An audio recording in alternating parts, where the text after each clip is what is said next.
Anna, imagine this.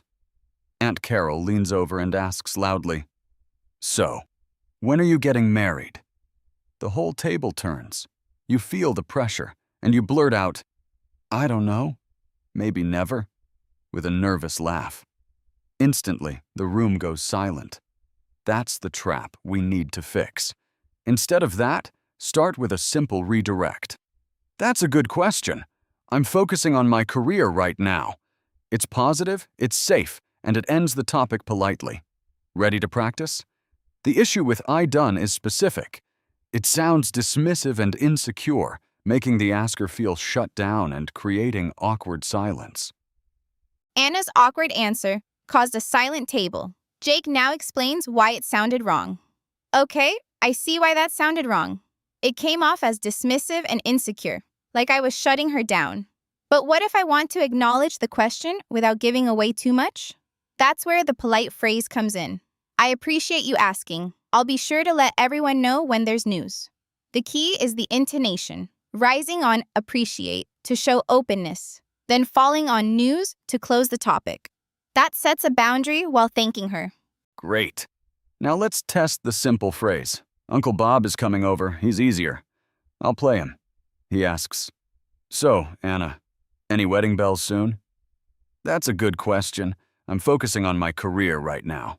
"Go ahead," is the simplest version. "I appreciate you asking. I'll be sure to let everyone know when there's news." Balances ambition with humility. That's something I think about, but I believe these things happen when the time is right. By the way, how's your new project going? Is strongest when the context is high stakes and results focused.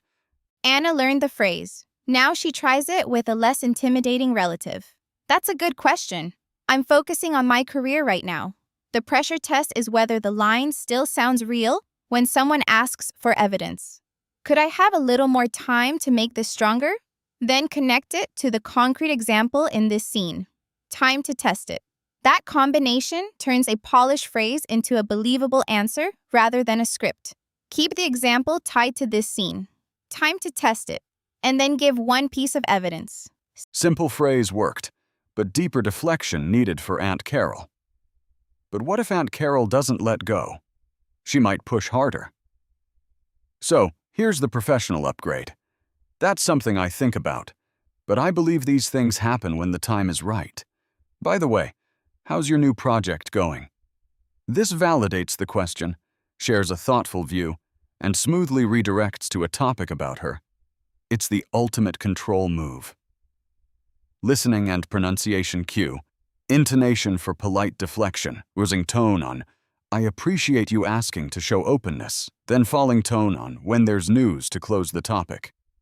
Polite phrase learned. Now the professional one for full control. "So let me try it. That's something I think about, but I believe these things happen when the time is right. By the way, Aunt Carol, how's your new project going? Did that work?" Perfect. You redirected the conversation and regained control. The key is to stay warm and curious. Now you have 3 tools. Simple for a quick out, polite for privacy, professional to redirect. Try them at your next family dinner. By the way, how's your new project going? Use "I appreciate you asking. I'll be sure to let everyone know when there's news" for a results-focused answer.